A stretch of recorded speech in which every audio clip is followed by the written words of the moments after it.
नमस्ते। आज हम एक ऐसे भारत की बात कर रहे हैं जो अब केवल एक विकासशील देश नहीं बल्कि एक उभरती हुई वैश्विक शक्ति है।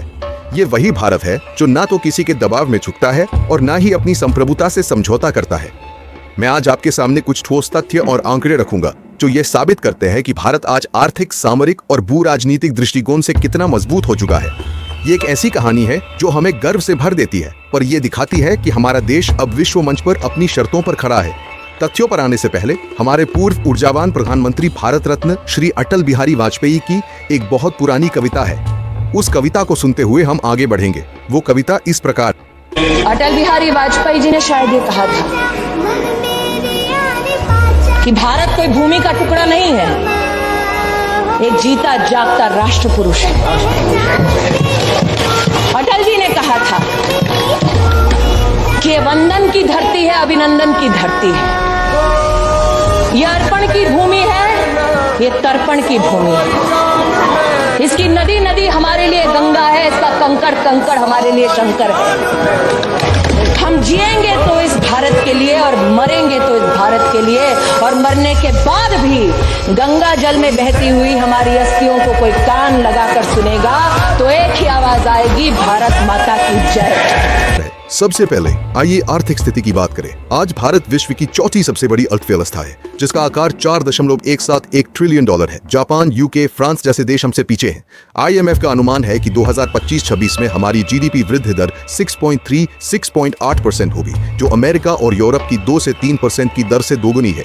क्या इसे कोई डेड इकोनॉमी कह सकता है? बिल्कुल नहीं। हमारा विदेशी मुद्रा भंडार 670 बिलियन डॉलर के रिकॉर्ड स्तर पर है। 2000 से 2024 तक 1.05 ट्रिलियन डॉलर का प्रत्यक्ष विदेशी निवेश FDI भारत में आया। हमारा फार्मा सेक्टर विश्व की 20% दवाइयां सप्लाई करता है। हमारा लक्ष्य 2030 तक 1 ट्रिलियन डॉलर का निर्यात है। यह सब बताता है कि भारत अब वैश्विक व्यापार का इंजन बन चुका है। और जब हमारे प्रधानमंत्री आत्मनिर्भरता की बात करते हैं तो वह केवल नारा नहीं बल्कि एक रणनीति है, खासकर त्योहारी और विवाह के मौसम में हमारी आर्थिक ताकत को और मजबूत करने की।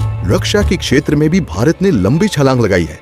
हमारा रक्षा बजट 2013-14 में 2.13 लाख करोड़ रुपए था, जो 2025-26 में बढ़कर 6.18 लाख करोड़ रुपए हो गया। हमारा आकाश मिसाइल सिस्टम 96% स्वदेशी है। 5000 से अधिक छोटे रक्षा उपकरण अब भारत में बन रहे हैं। 2029 तक हम 3 लाख करोड़ रुपए का रक्षा उत्पादन करने का लक्ष्य रखते हैं। क्या यह किसी कमजोर देश की कहानी है? नहीं, यह आत्मनिर्भर भारत की कहानी है। हमने हथियारों के आयात को विविधीकृत किया है। 2018 से 22 में फ्रांस हमारा सबसे बड़ा हथियार आपूर्तिकर्ता रहा, न कि अमेरिका। ये हमारी रणनीतिक स्वायत्तता को दर्शाता है। हम किसी एक देश पर निर्भर नहीं है। जब बात ऊर्जा सुरक्षा की आती है तो भारत ने अपनी प्राथमिकताएं स्पष्ट की है। हमारी 85% तेल जरूरतें आयात पर निर्भर है। 2022 में जब यूक्रेन संकट के कारण तेल की कीमतें 100 से 140 डॉलर प्रति बैरल तक पहुंच गई थी, रूस ने हमें 40 डॉलर प्रति बैरल की पेशकश की। हमने इसका फायदा उठाया और रूस से आयात को 2% से बढ़ाकर 40% किया। इससे हमारी जनता को महंगाई से राहत मिली। यूरोप हमसे रूस से तेल न लेने की बात करता है, लेकिन खुद 17% तरलीकृत गैस रूस से ले रहा है। यह दोहरा मापदंड है और भारत ने इसे बखूबी जवाब दिया है। हमने गवाना, ब्राजील, कनाडा जैसे देशों से भी आयात बढ़ाया, जिससे हमारी ऊर्जा आपूर्ति विविध और सुरक्षित हुई। ये भारत की रणनीतिक चतुराई का प्रतीक है। अमेरिका ने भारत पर 25% टैरिफ और अतिरिक्त दंड की बात की है, जबकि जापान और यूरोप पर 15%। साथ ही वह 700 बिलियन डॉलर के निवेश की मांग कर रहा है। लेकिन भारत ने स्पष्ट कर दिया है कि वह अपने कृषि, डेयरी और छोटे उद्योगों जैसे संवेदनशील क्षेत्रों को नहीं खोलेगा। हमारी आधी आबादी कृषि पर निर्भर है और हम अपनी संप्रभुता से समझौता नहीं करेंगे। हमने गैर टैरिफ बाधाएं जैसे सैनिटरी और फाइटोसैनिटरी उपाय लागू किए हैं ताकि आयातित उत्पादों की गुणवत्ता सुनिश्चित हो। उदाहरण के लिए चीन के खिलौनों में लेड की मात्रा ज्यादा होने पर हमने प्रतिबंध लगाया। यह हमारी जनता और स्थानीय उद्योगों की सुरक्षा के लिए जरूरी है। अब बात करते हैं वैश्विक मंच की। भारत अब ग्लोबल साउथ का नेतृत्व कर रहा है।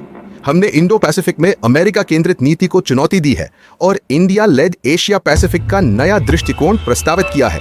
हम जापान, ऑस्ट्रेलिया और आसियान देशों के साथ मिलकर एक ऐसी व्यवस्था बना रहे हैं जहां क्षेत्रीय स्थिरता और विकास हमारी शर्तों पर हो। जापान के साथ हम Asia Africa growth corridor AAGC में काम कर रहे हैं। ऑस्ट्रेलिया के साथ आर्थिक सहयोग और व्यापार समझौता ECTA में क्रिटिकल मिनरल्स और रक्षा प्रौद्योगिकी पर जोर है। 2022 में आसियान के साथ व्यापक रणनीतिक साझेदारी स्थापित हुई। हमने फिलीपींस को ब्रह्मोस मिसाइल दी जो दक्षिण चीन सागर में चीन के प्रभाव को संतुलित करता है।